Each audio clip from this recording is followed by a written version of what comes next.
नमस्कार, आपका स्वागत है फटाफट खबरों में। मैं हूं आपके साथ भावना रनौट। आज हम लेकर आए हैं हरियाणा के हर छोटे बड़े शहर की सबसे तेज और ताजा खबरें। तो चैनल को सब्सक्राइब कीजिए और वीडियो को कहां से देख रहे हैं कमेंट बॉक्स में बताएं।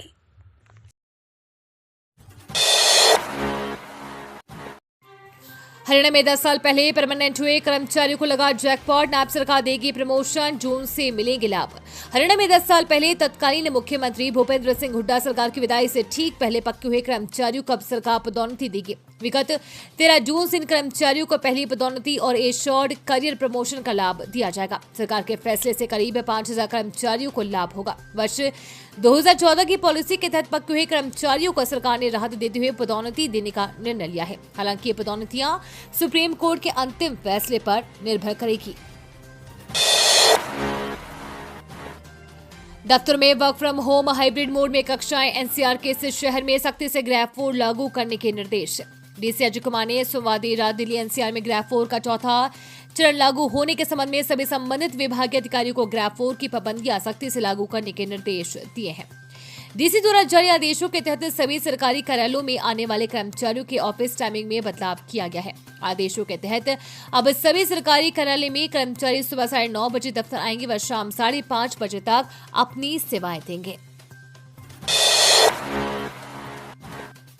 अंबाला छावनी के 32 बैंक निर्माणाधीन बैंक स्क्वायर होंगे शिफ्ट। ऊर्जा मंत्री अनिल विज ने किया निरीक्षण।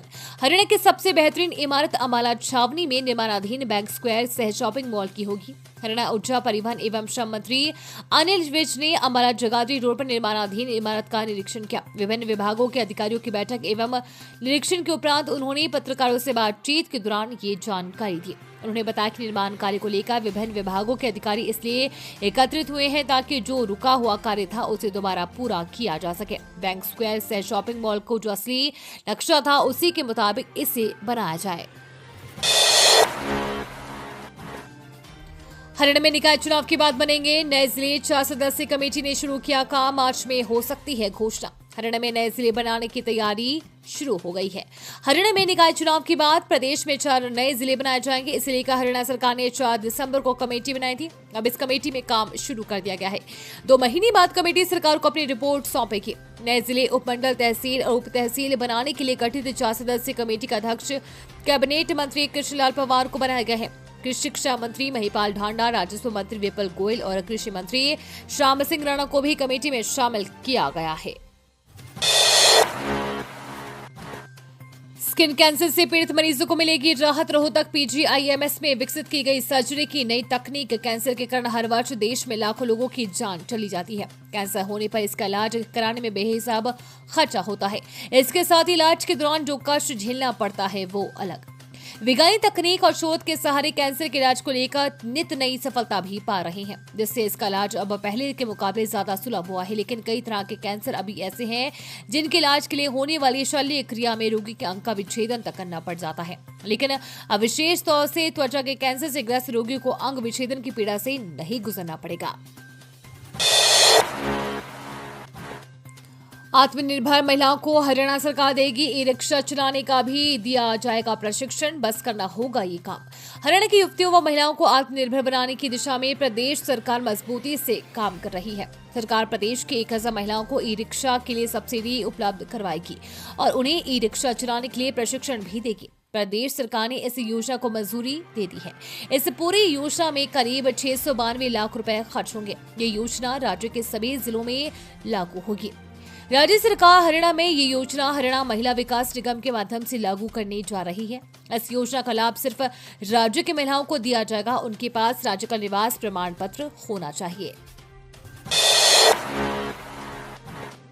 भाली अनंतपुर सहकारी चीनी मिल में 69वें पेराई सत्र का शुभारंभ। गन्ना लाने वाले किसानों को किया सम्मानित। सहकारी चीनी मिल भाली अनंतपुर में 69वें पेराई सत्र शुरू हुआ। हरियाणा शुगरफेड के अध्यक्ष धर्मवीर सिंह डागर ने विधिवत रूप से बॉयलर का बटन दबाकर पेराई सत्र का शुभारंभ किया। मिल प्रबंधक मेजर गायत्री अहलावत व अन्य अतिथियों के साथ चैन में गन्ना डाला। इससे पूर्व हवन में पूर्णाहुति डाली। मुख्य अतिथि सहकारिता एवं पर्यटन मंत्री डॉक्टर अरविंद शर्मा ने वर्चुअली कार्यक्रम से जुड़कर किसानों व मिल कर्मचारियों को संबोधित किया। मुख्य अतिथि ने आश्वस्त किया कि प्रधानमंत्री नरेंद्र मोदी व मुख्यमंत्री नायब सिंह सैनी के नेतृत्व में सरकार गन्ना किसानों के कल्याण के लिए निरंतर प्रयासरत है। किसानों को गन्ना फसल का भुगतान 1 सप्ताह में करना सुनिश्चित किया जाएगा। हरियाणा को सरकारों और किसानों, पहलवानों और खिलाड़ियों से पहचाना जाता है। सोनीपत में यूरिया खाद की नहीं रहेगी कमी। रेलवे स्टेशन परिसर पर लगा 1266 एमटी का रैक। अब तक 50,000 एमटी पहुंचा। सोनीपत रेलवे स्टेशन परिसर पर 1266 मीट्रिक टन यूरिया खाद का रैक लगा। कृषि अधिकारियों ने कहा कि जिला भर में यूरिया खाद की कमी नहीं रहेगी। यूरिया खाद 2 दिनों में जिला के खाद विक्रेताओं तक पहुंचाया जाएगा। किसान अपने आसपास लगने वाले केंद्र से ही खाद प्राप्त कर सकेंगे।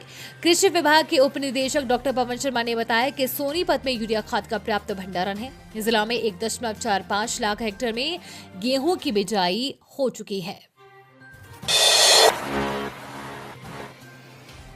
स्वास्थ्य, शिक्षा, विकास और परिवहन सेवाओं में पिछड़ा बारडा, लोगों ने खुलकर रखी समस्याएं।